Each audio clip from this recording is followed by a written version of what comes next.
Hi, welcome to the small shed. Today I'm finishing off the main cart build for the MW1000 clone. See you in a minute.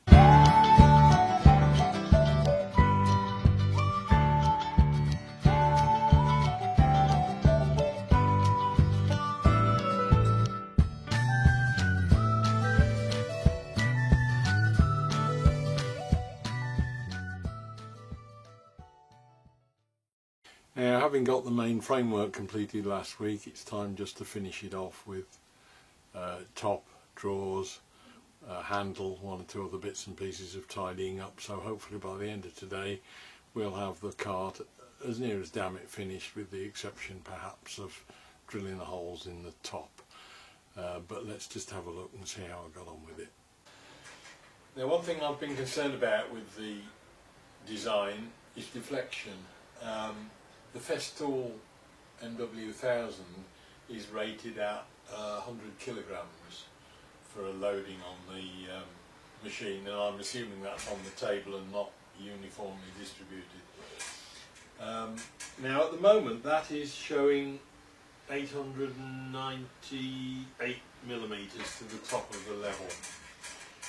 The closest I can get at the moment is this box, which is 12 kilograms, and myself, which is 78, so that takes us up to 90 kilograms. And we'll just see how much deflection we get on that, and that is currently now, if I can get it accurately,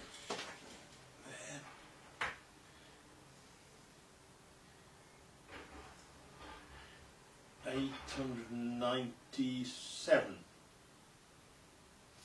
So I've got 2 millimeters of deflection with 90 kilograms on top. So I'm pretty happy that that'll work okay.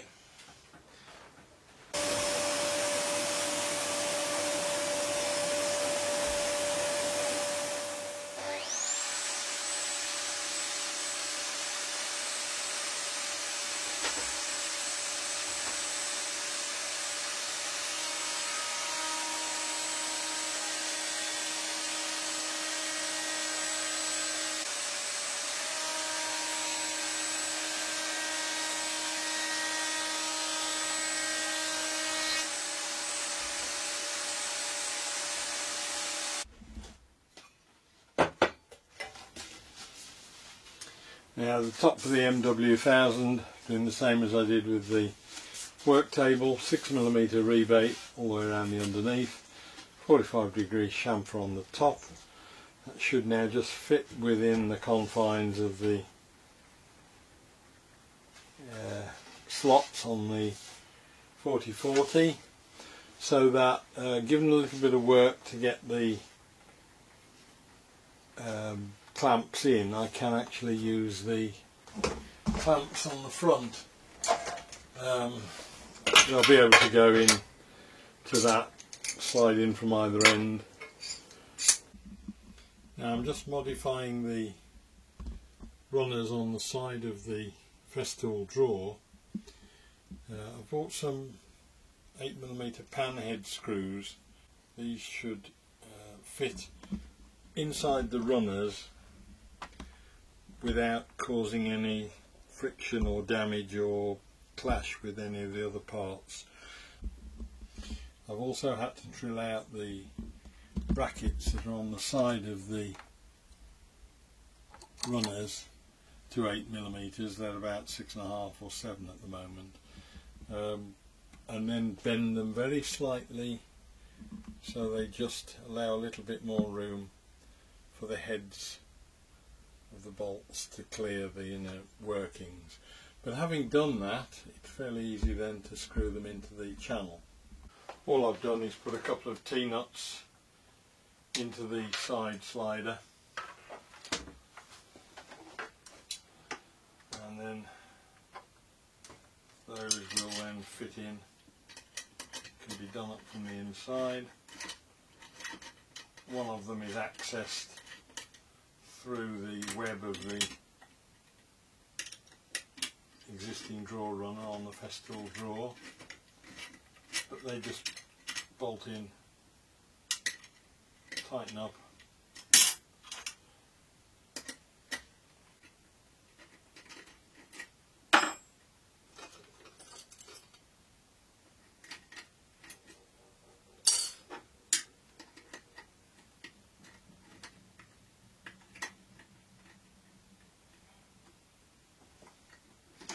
And once those are tightened up, that sets the front of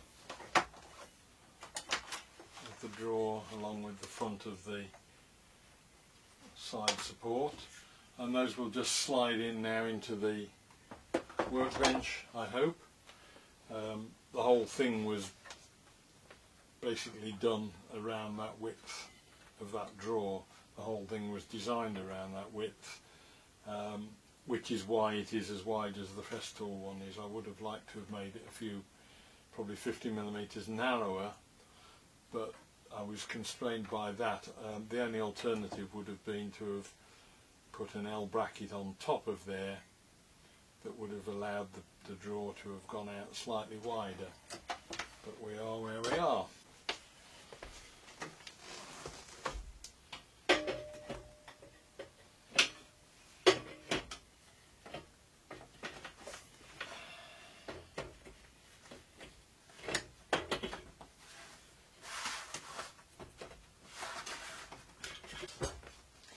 And we can just tighten these up.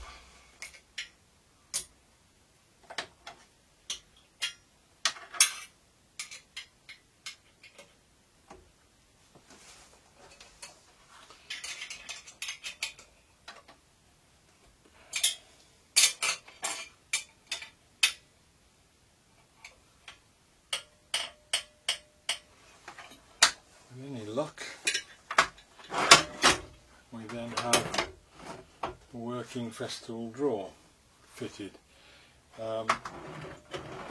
What that will also need is a bracket fitting to work the lock on the handle, but I'll just fettle this a bit now and that should be the drawer fixed.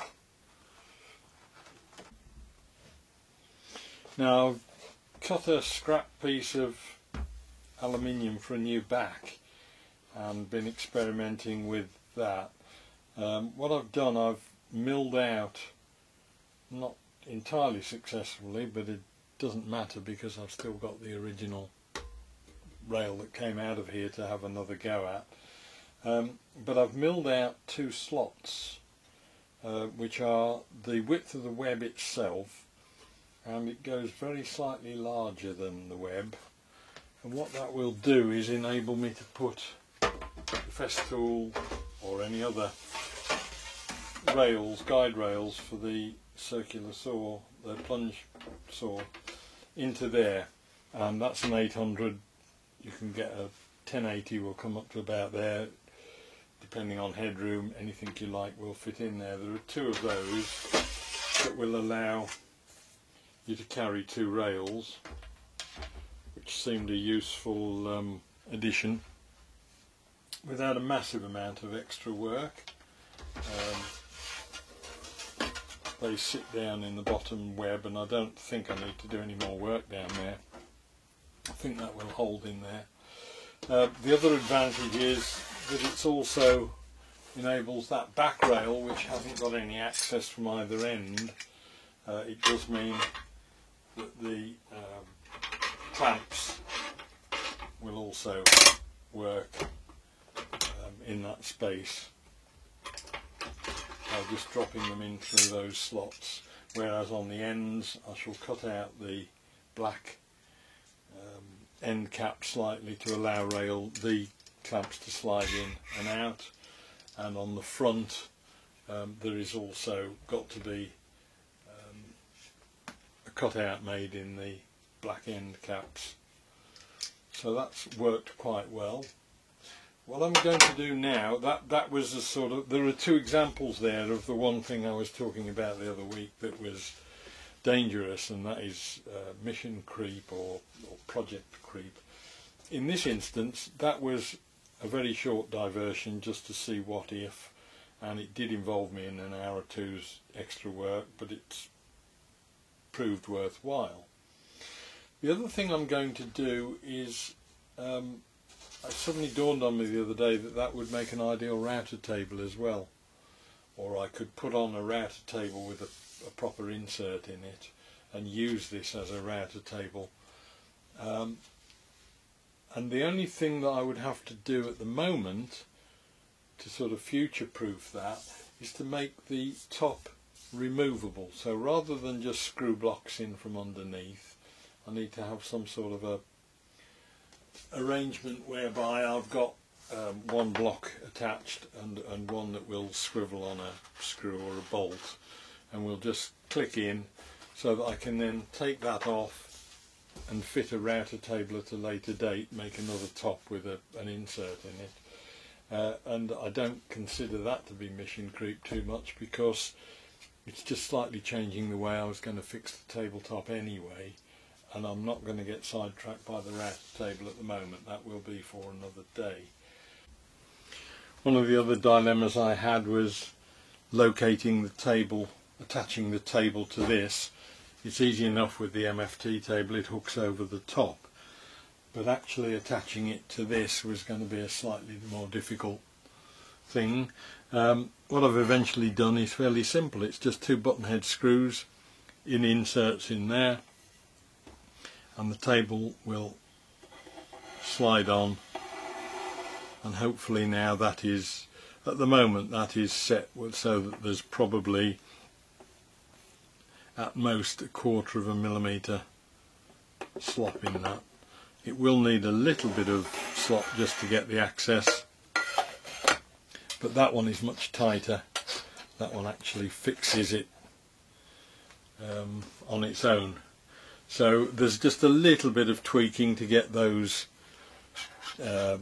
screws right as regards the depth, but that should enable the table to slide on all the way across and be able to lock it up tight at that end, so that the 2 tables will be parallel, square, and hopefully I can get all the dog holes lining through. Now I've gone as far as I can with the cart at the moment. I was hoping to get it finished as far as anything other than tiny little bit of detailing later on.